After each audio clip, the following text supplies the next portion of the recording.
श्री श्री 108 श्री सद्गुरु जी महाराज जी के चरणों में कोटि कोटि प्रणाम व आप सभी को मेरा सप्रेम प्रणाम। भाइयों और बहनों, हम सभी अपने जीवन में चाहते हैं कि हमारा तन मन धन स्वस्थ हो, तन भी स्वस्थ हो, धन भी स्वस्थ हो और मन भी स्वस्थ हो। लेकिन तन भी हमारा स्वस्थ है और धन भी हमको स्वस्थ, यानी कि धन भी हमारे पास प्रचुर मात्रा में है। लेकिन इसके साथ साथ हम जीवन में चाहते हैं, प्यार भी चाहते हैं, प्रशंसा चाहते हैं कि अपनी हमारी तारीफ हो, हमारी कोई केयरिंग भी हम चाहते हैं, जीवन में सम्मान भी चाहते हैं। हमारे जीवन में तन भी हमारा स्वस्थ है और धन भी है, लेकिन अगर जीवन में ये चीजें नहीं है तो उस तन का और उस धन का हमको सुख हम भोग नहीं पाते हैं। यानी कि जैसे कि धन बढ़ता है तो क्या होता है, एक है, 1 रुपया 1 के आगे शून्य लगाया, 10 के आगे शून्य लगाया, 100, तो शून्य आगे बढ़ते चले जाते हैं और धन बढ़ता चला जाता है। लेकिन अगर जीवन में हमारे प्रशंसा नहीं है, सम्मान नहीं है, प्यार नहीं है, कोई केयरिंग नहीं है, हमारे साथ कोई केयर करने वाला नहीं है, तो वो 1 के आगे शून्य, मानो कि 1 के आगे न लगकर 1 के पीछे लग गए। कहने का भाव ये है कि उस धन का हमको सुख नहीं हम ले पाते हैं। तो जीवन में हम चाहते हैं हमारी प्रशंसा भी हो, सम्मान भी हो। तन हमको कैसे स्वस्थ मिलता है, हम रेगुलर एक्सरसाइज करें, अच्छी डाइट ले तो हमको तन भी हमारा स्वस्थ हो जाता है। धन हम जीवन में मेहनत करें तो धन भी हमारे जीवन में आ जाता है। लेकिन ये चीजें कैसे जीवन में आई, इनको कैसे हासिल किया जाए, जो हम जीवन में चाहते हैं, प्यार चाहते हैं, सम्मान चाहते हैं, ये कैसे मिले। तो इसका भगवान ने क्या सिस्टम बनाया है। हम चाहते तो हैं ये सब चीजें और सामने वाले से चाहते हैं, लेकिन ये सिर्फ चाहने मात्र से हमको नहीं मिलने वाली है। हम दूसरों से चाहते हैं, हम उनसे एक्सपेक्टेशन रखें, अपेक्षा रखें, तो ये चीजें हमारे जीवन में नहीं मिलेगी। इन चीजों को कमाने के लिए हमको क्या करना पड़ेगा, ये चीजें पहले हमको देनी पड़ेगी। ये चीजें हम जीवन में देंगे तो हम पाएंगे। प्रकृति का ये सिस्टम है। प्रकृति जो है हमको कुछ अपनी तरफ से कुछ हमको देती नहीं है, जो हम देते हैं वो हमको लौटाती है प्रकृति। ये हमारे तन भी, जितना जो कुछ भी हमको देखने में आता है, सब प्रकृति का ही अंश है। हमारा तन मन जो भी है वो सब प्रकृति के अंदर आता है।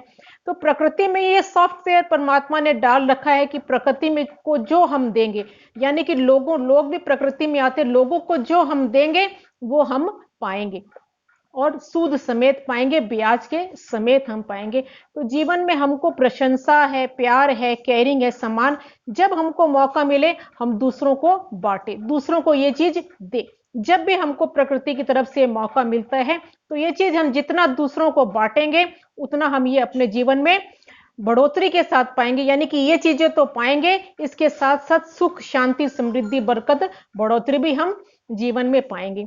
एक सज्जन थे, वो अपना एक्सपीरियंस बता रहे थे कि मेरा क्या सिस्टम बना हुआ है कि जब मैं ऑफिस जाता हूं तो ट्रेन पकड़ता हूं, ट्रेन से जब मैं अपने स्टेशन पे उतरता हूं तो स्टेशन पे उतरते ही मेरी एक ऐसी हैबिट बनी हुई है कि वहां पर एक बुढ़िया माता है जो भीख मांगती है। तो उस माता को, उसको भी जैसे मेरे आने का इंतजार रहता है और मुझको भी इंतजार रहता है कि मैं उसके पास जाऊं और 20-50 रुपए उसको मैं जरूर देता हूं रोज। और इससे उस स्टेशन पर बैठे हुए कम से कम एक टाइम का भोजन का उसका बंदोबस्त हो जाता है। और जैसे ही मैं उसको ये देता हूं, 20-50 रुपए मैं उसको देता हूं, तो उसके चेहरे पर एक सहज मुस्कान आ जाती है।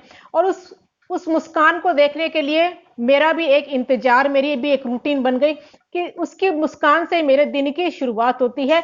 दिन भी ना कहे, मेरे एक अच्छे दिन की मेरी शुरुआत होती है। तो जैसे जैसे हम जीवन में दूसरों के जीवन में दूसरों के चेहरे पर मुस्कान लाएंगे, वैसे वैसे वो खाली नहीं जाता। हमारा ये प्रयास जो है ये खाली नहीं जाता है, वो हमारे घूम घूम कर बरकत, बढ़ोतरी के साथ आता है। लेकिन इसका मतलब ये नहीं कि हम दूसरों के चेहरे पर मुस्कान लाए कि हमारे जीवन में खुश आए। निष्काम भाव से हम दूसरों की मदद करें, तन से, मन से, धन से। खुशियां जितना हम बांटेंगे उतने हमारे जीवन में खुशियां आएंगी, निष्काम भाव से। सकाम भाव से नहीं, निष्काम भाव से हम सेवा करेंगे, मदद करेंगे, तो वो बरकत के साथ सूद समेत हमारे जीवन में आएंगे। तो वो व्यक्ति बता रहे थे कि जब से मैंने ये जीवन में ये मैंने दूसरों को मदद करने की ये मैंने जीवन में अपनाया है, वैसे वैसे मेरा जीवन जो है दिन बर दिन इतनी तरक्की मेरे को मिल रही है जितनी कि मैंने जीवन में सोची भी नहीं थी। और ये मदद करने की प्रेरणा ये मुझे कहां से मिलेगी। क्योंकि हम जीवन में आगे बढ़ते हैं तो अकेले हम कुछ भी नहीं कर सकते हैं। हमको भी कहीं ना कहीं से हमको मदद मिलती है और उसी से हमको प्रेरणा मिलती है कि हम भी किसी की मदद से आगे बढ़े हैं, तो ये हमको भी दूसरों की मदद करनी चाहिए। लेकिन हम मदद तो ले लेते हैं, लेकिन ये आगे डिलीवर करना हम भूल जाते हैं, हमको ध्यान नहीं रहता इस बात का। तो वे बताते हैं कि ये मेरे जीवन में ये स्वभाव, ये मेरा व्यवहार कैसे बना। बताते हैं वे कि जब मैंने 12th अपनी पढ़ाई पूरी करी, 12th पढ़ाई पूरी करी, आगे की पढ़ाई करने के लिए मेरे मन में इच्छा थी, लेकिन मेरे पास धन की व्यवस्था नहीं थी कि मैं आगे पढ़ाई कर सकूं। और उस वक्त पर मैंने अपने चाचा जी को याद किया, उनसे मैंने मदद मांगी, तो उन्होंने बड़े मन के साथ मुझको मेरा बंदोबस्त कर दिया और कहा कि और भी आगे जरूरत पड़े तो वो तुम मेरे से बेहिचक मांग लेना। और उनकी मदद की वजह से मैं आगे पढ़ाई कर पाया, मेरी पढ़ाई पूरी हुई और मुझे अच्छी नौकरी भी मिली। अच्छी नौकरी मिली तो कुछ मुझको अपनी पढ़ाई का अभिमान भी था, कुछ अच्छी पोस्ट मेरे को मिल गई थी, उसका भी अभिमान था। और वहां की कंपनी में जो सुपरवाइजर हुआ करते थे, अपना कुछ अभिमान के कारण मैं उनका कभी कभी अपमान भी कर दिया करता था, उनकी बात मैं काट दिया करता था, ऐसा मैं उनका अपमान कर दिया था। लेकिन इसके बावजूद भी एक वक्त ऐसा आया कि मुझे पैसों की जरूरत पड़ी और इसके बावजूद मुझे कहीं से मुझको ठिकाना नहीं मिल रहा था कि कौन मेरी मदद कर सकता है। उस वक्त में मुझे उन्हीं सुपरवाइजर की याद आई और उन सुपरवाइजर ने मेरे चेहरे को पढ़ लिया और बिना मेरे व्यवहार को याद करे, बिना मेरे व्यवहार से रुष्ट हुए, उन्होंने झट से मुझे मदद पहुंचा दी। और इस बात से मैं प्रभावित बड़ा हुआ कि मेरे बुरे व्यवहार के बावजूद भी उन्होंने अपनी अच्छाई, उनका जो स्वभाव था अच्छाई करने का, भलाई करने का, वो उन्होंने छोड़ा नहीं। और उससे मुझे प्रेरणा मिली कि मुझे भी अपने जीवन में ये चीजें अपनानी चाहिए। और प्रकृति का कैसा सिस्टम होता है, हमारी प्रकृति में जो हमको दिखती नहीं है ऐसी शक्तियां हैं, दैवी शक्तियां हैं और राक्षसी शक्तियां भी हैं। जब भी हम किसी के चेहरे पर मुस्कान लाते हैं या किसी को खुशी देते हैं या किसी का मन दुखी है तो दो बात हम ऐसी बोलते हैं जिससे उसका मन हल्का हो जाए, या किसी की हम तारीफ कर देते हैं और उसके चेहरे पर मुस्कान लाते हैं, तो जो दैवी शक्तियां जो है जिसके चेहरे पर हम मुस्कान लाते हैं, वहां पर आसपास जो दैवी शक्तियां हैं वो एक्टिवेट हो जाती है। और वे एक्टिवेट होकर कहां पहुंचती है, जिसकी वजह से उनको खुशी मिली है वो वहां पहुंच जाती है। और जब दैवी शक्तियां वहां पहुंच जाती है तो सुख, शांति, समृद्धि अपने आप उसके पास आती है। जो काम नहीं बनने वाले होते हैं वे काम भी ऑटोमेटिकली बनने शुरू हो जाते हैं।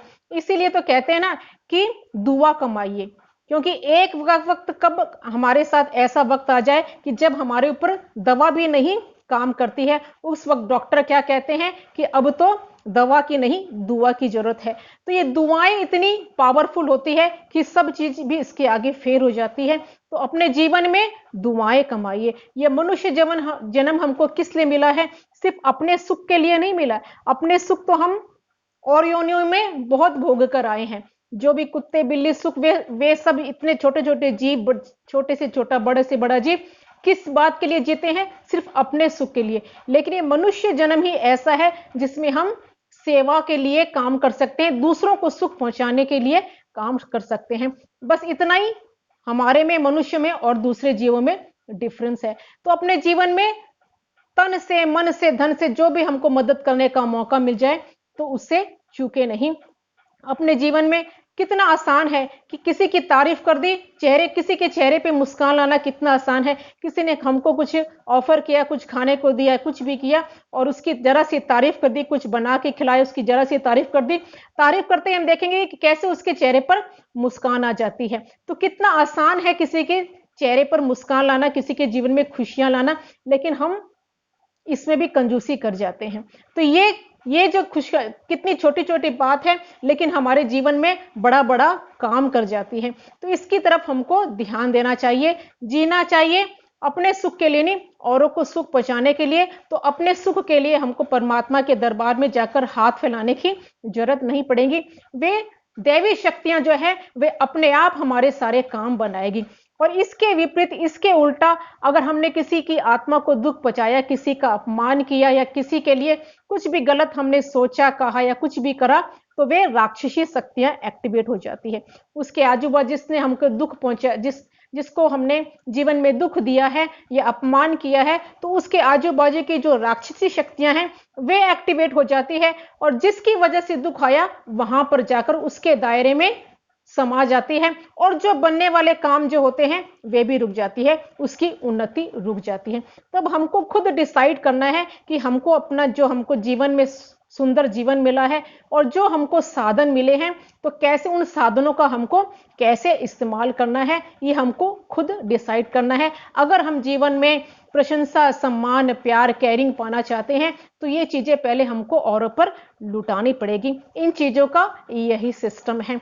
ये दूसरों पर लुटाएंगे तो अपने आप जो है हमारे जीवन में ये सारी चीजें आएंगी, और सुख, समृद्धि, शांति के साथ ये चीजें हमारे जीवन में आती चली जाएंगी और हमारे जीवन को खुशहाल बनाती चली जाएगी। बोलिए श्री प्राणनाथ प्यारे की जय, सदगुरु महाराज की जय।